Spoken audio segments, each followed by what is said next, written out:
Bom, olá meus amigos, minhas amigas, é com grande alegria que nós iniciamos mais um estudo das obras de Leon Denis e estamos aqui dando continuidade ao estudo maravilhoso.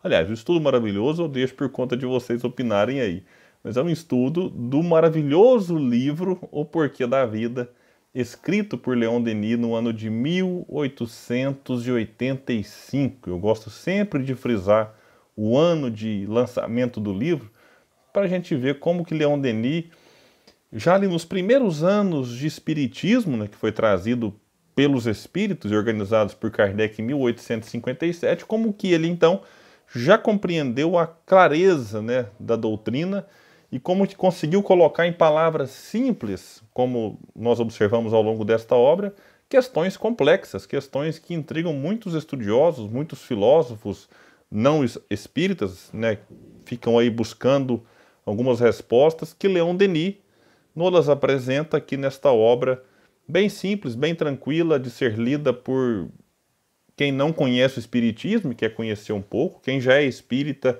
e quer ter um contato inicial com o pensamento de Denis e quem já conhece o seu pensamento, mas quer aproveitar essa maneira maravilhosa como ele escrevia aquilo que ele pensava, né? Eu já li O Porquê da Vida várias e várias vezes, sempre me encanto com a maneira que ele escrevia. No estudo anterior, nós falamos do esquecimento do passado. Leon Denis coloca algumas questões do porquê esquecermos, né, de qual as implicâncias que lembrar do nosso passado teria na própria relação em sociedade, na relação também familiar. E no final ele vai concluir que Deus fez bem, apagando de nossos fracos cérebros a lembrança de um passado terrível, já que, quando ele fala terrível, não é que Leon Denis é pessimista e tal, não.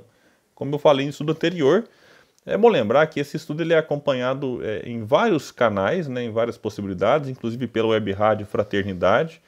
Quem eventualmente quiser acompanhar um episódio anterior no meu canal do YouTube, que é um espaço exclusivo para publicação dos estudos que eu faço, estudos espíritas. Então lá é uma rede social que eu uso só para postar conteúdos espíritas. Então quem quiser acompanhar episódios anteriores, fica o convite lá no meu canal William Jacob.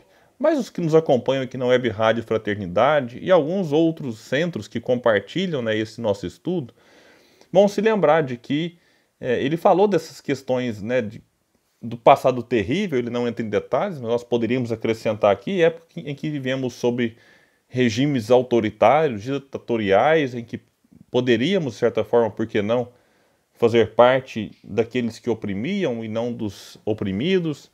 Tivemos escravidão, inquisição, enfim. Então, Deus fez bem apagando, entre aspas, eu vou explicar por que o entre aspas, da nossa memória essas lembranças. E aí Denis vai continuar dizendo que após haver sorvido a beberagem do esquecimento, renascemos para uma nova vida. Uma educação diferente, uma civilização mais adiantada faz desvanecer as quimeras que outrora visitaram nosso espírito. Aliviados dessa bagagem bloqueante, avançamos com passos mais rápidos nas vias que nos são abertas. Então veja que interessante. Se a gente reencarnasse com todas as lembranças do passado, além das dificuldades que ele já colocou e que eu resumidamente, né, abri este estudo, nós teríamos dificuldade de absorver novos conteúdos, de absorver ali aquilo que os nossos pais gostariam de incutir em nosso ser. Nós teríamos dificuldade de viver numa civilização mais avançada. Já pensou se a gente reencarnasse depois de 300 anos? Se a gente viesse com as mesmas ideias de 300 anos atrás e reencarnasse aqui agora, diante do progresso civilizatório, é bom dizer que a gente observa no mundo um grupo, sim, de reacionários que praticamente são indivíduos que lêem livros de história e, de certa forma, encontram prazer em práticas já abolidas da sociedade civilizada. E esses reacionários, se pudessem, voltariam no passado. Normalmente não são aqueles saudosistas. Você tem um certo saudosismo, todo mundo tem. Ah, mas antigamente eu fazia isso, antigamente tinha aquilo. Tudo bem, o saudosismo faz parte. Mas tem pessoa que, se pudesse, traria de volta a escravidão. Tem pessoa que, se pudesse, traria de volta a Inquisição.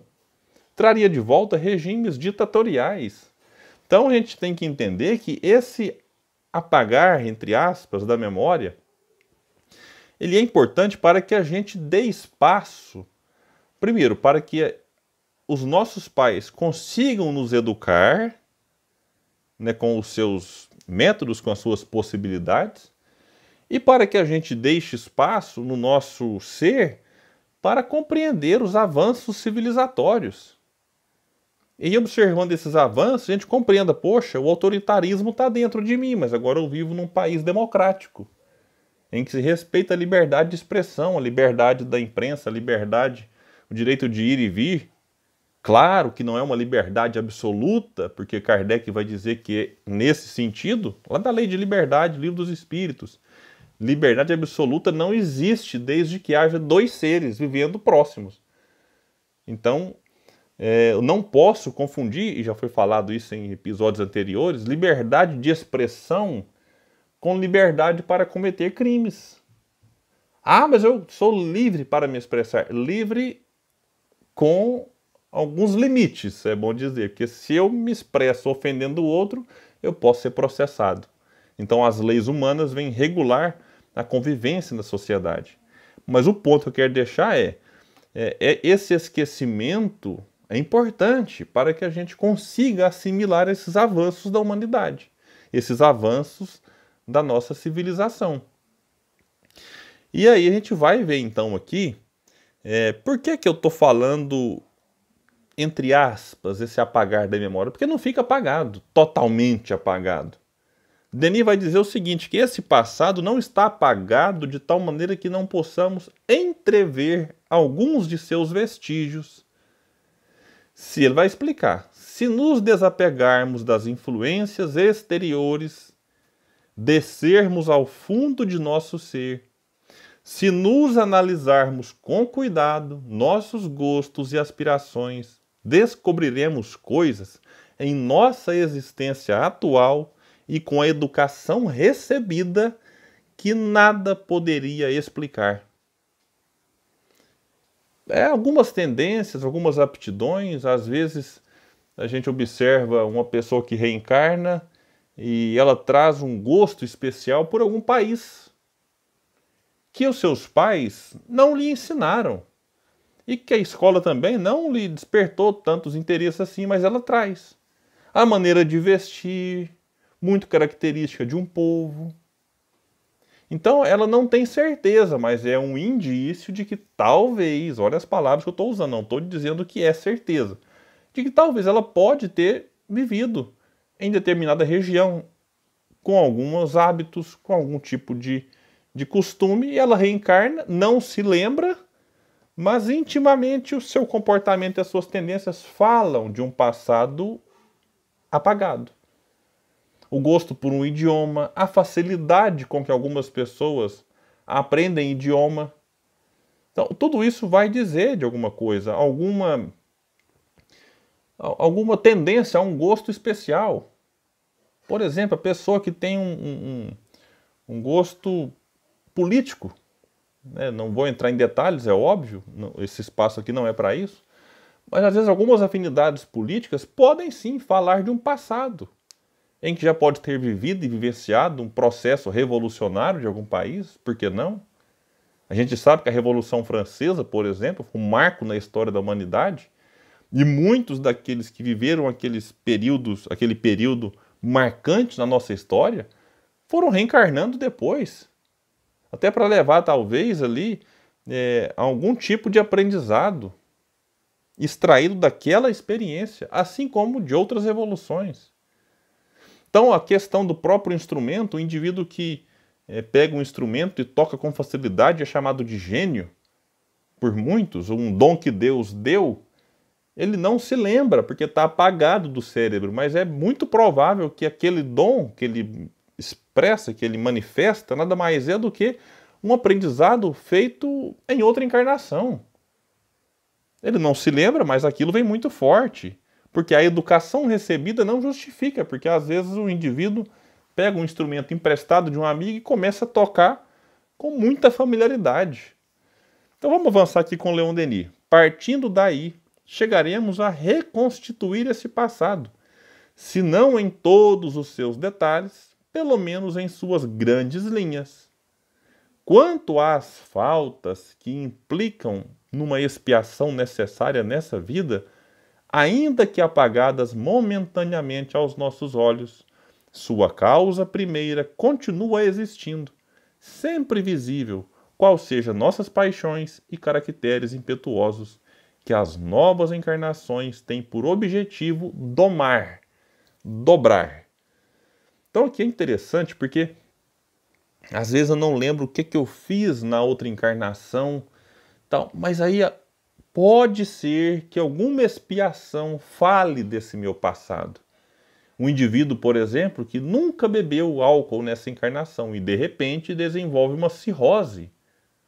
Poxa, mas aquela cirrose veio de onde? Pode, não estou de novo afirmando, pode ter sido uma encarnação em que se fez um mau uso, né, do corpo físico, lesando o fígado, e agora numa outra encarnação aquela parte do perispírito, aquele corpo espiritual, necessita de uma purificação que se dá através da doença. Por isso nós falamos, a doença do corpo é a cura da alma. Há alguns casos de deficiências, de diversas limitações, não todas, porque o espírito pode pedir dificuldades extras para avançar mais depressa na encarnação. Mas em alguns casos, e não dá para a gente dizer esse e aquele é, mas talvez o indivíduo lá no seu íntimo sabe, pode ser que ele receba aquela limitação nessa encarnação por conta de um mau uso feito do excesso de movimentos que tinha numa encarnação passada. Pode ser. Por que não? Tudo com a finalidade de educar o espírito. O processo da dor é um processo educativo, nós já falamos isso centenas de vezes, falaremos outras tantas, porque de tal modo, de certa forma, tanto eu e acredito que vocês temos dificuldade de compreender a dor quando ela acontece, de que ela quer nos ensinar algo. E tudo na vida tem essa finalidade, nos trazer novos ensinamentos, novos aprendizados, para que quando deixarmos este mundo, sabe-se lá quando, a gente possa deixá-lo e dizer a si mesmo, aprendi uma coisa, aprendi várias coisas. Então, meus amigos, mesmo que não nos lembremos do que fomos na encarnação passada, saibamos que alguns impulsos nos mostram algo que a gente precisa conter, trabalhar, como vai dizer aqui Leon Denis, domar os maus impulsos, com muito cuidado para que a gente não dome os bons impulsos, porque às vezes a gente fica confuso. Ah, mas será que isso aqui é um mau impulso ou um bom impulso? É necessário ter muita cautela, muito discernimento, para que a gente consiga cumprir aquilo que a gente ou escolheu, ou nos ajudaram a escolher antes de encarnar. Meus amigos, muita paz. Até o nosso próximo estudo das obras de Leon Denis.